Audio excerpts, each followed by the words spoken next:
Comme Jésus était en chemin avec ses disciples, il entra dans un village. Luc 10, 38. Ici, n'oubliez pas que les villages représentent des assemblées locales. Et une femme nommée Marthe le reçut dans sa maison. Voyez, à qui était la maison? Vous savez qui était maîtresse de la maison?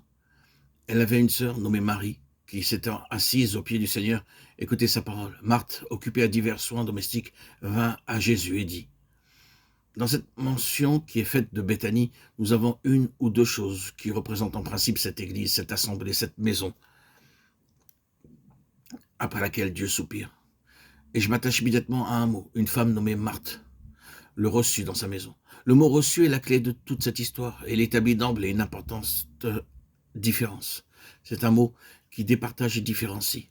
Quand le Sauveur quitta la gloire pour venir sur notre terre, nous nous souvenons qu'il est dit de lui: il est venu chez les siens, et les siens ne l'ont point reçu. Et lui-même disait: les renards ont des tanières, et les oiseaux du ciel ont des nids, mais le Fils de l'homme n'a pas où reposer sa tête. Quand nous réfléchissons un peu de qui il est question, qui a pu prononcer une telle parole? Si nos yeux pouvaient s'ouvrir à la réalité des choses et à leur vraie signification, nous en demeurerions stupéfaits. Comment?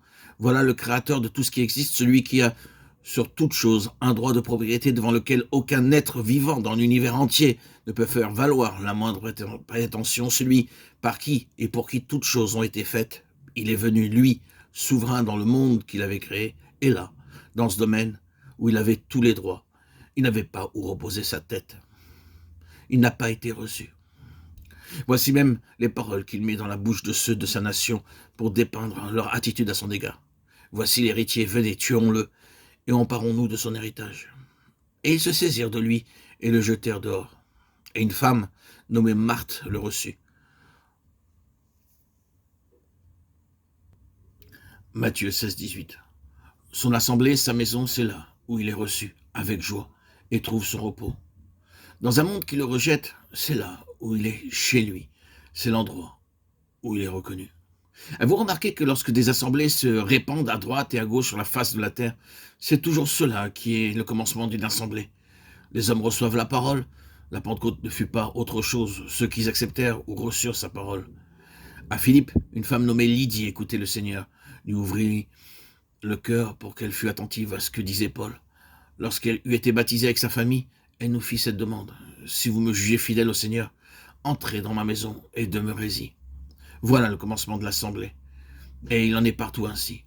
C'est une compréhension spirituelle aboutissant à une réception à cœur ouvert. C'est là le premier trait qui caractérise son Église. Le recevoir, c'est lui donner une place, la place d'honneur, la seule qui lui convienne.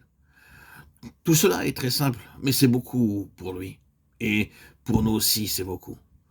Le recevoir ainsi va nous conduire loin, car cela représente quelque chose de plus qu'un simple séjour du Seigneur au milieu de nous.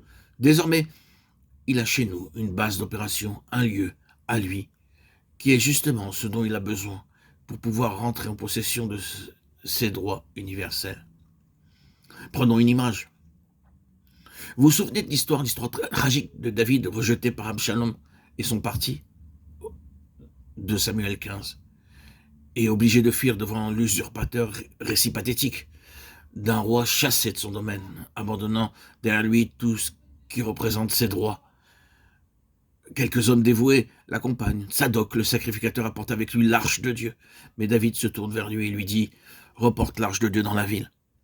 Si je trouve grâce aux yeux de l'Éternel, il me ramènera, me fera voir l'arche et sa demeure. Ce qui revient à dire, si nous lisons entre les lignes, quand je reviendrai dans la ville, dans ce lieu d'où je suis chassé maintenant, j'aurai au moins quelque chose de sympathique pour m'accueillir.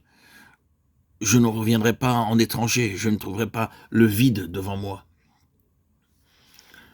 Je ne reviendrai pas comme un homme sans feu ni lieu. Je reviendrai à quelque chose qui me touche de près et qui est avec moi. Tu es un avec moi, Tzadok, je le sais, et tu voudrais que je t'emmène. Mais retourne dans la ville, et quand je reviendrai à quelque chose qui est pour moi. C'est le principe que nous avons ici. L'Assemblée pourvoit le Seigneur d'un terrain qui est sien, qu'il occupe maintenant par son esprit, et qui représente pour lui, dans ce monde qu'il a rejeté, un lieu où il est chez lui, auquel il peut revenir, qui a pris position pour lui. Et de ce fait, lui fournit la base nécessaire pour la restauration de ses droits universels, comme ce fut le cas pour David. C'est pour cela que le Seigneur aimerait avoir l'Église qui est son corps ainsi constitué, en rassemblements locaux, en assemblées jalonnant la surface de la terre. Elles attestent ces droits dans un monde qui les conteste et les dénie. Par leur présence, elles déclarent en substance, oui, dans ce monde, ce sont ces droits qui sont les droits suprêmes, ce ne sont pas ceux de l'usurpateur. Elles entretiennent ce témoignage et c'est à cette base-là qu'il revient. C'est là qu'il trouve l'instrument dont il a besoin pour recouvrer ses droits, droits qui lui ont été disputés et dont il a été dépouillé. Or, ce n'est pas peu de chose de recevoir le Seigneur s'il revient là où il a été reçu. C'est parce qu'il est là, chez lui. Aussi, vous comprenez pourquoi le diable s'acharne contre l'expression locale du témoignage, pour tâcher de la détruire, pour réduire à néant ces petits groupes d'enfants de Dieu qui sont unis à lui par une vie qui n'est pas d'ici-bas. C'est parce qu'ils représentent ses droits, les droits du Seigneur, et leur présence même est, pour l'usurpateur, une constante négation de ses droits à lui.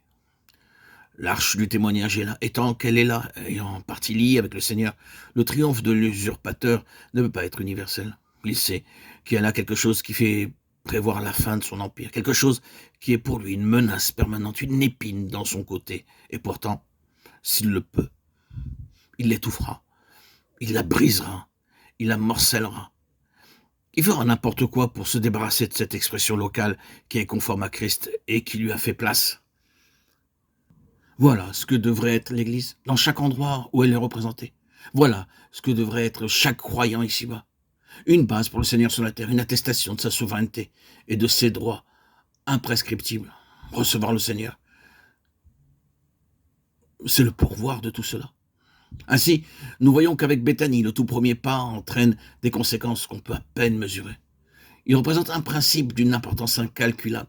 Le commencement de l'Église et son fondement, c'est que Christ a trouvé un lieu au milieu d'un monde qui est en pleine révolution contre lui. Il a trouvé une place où il est chez lui.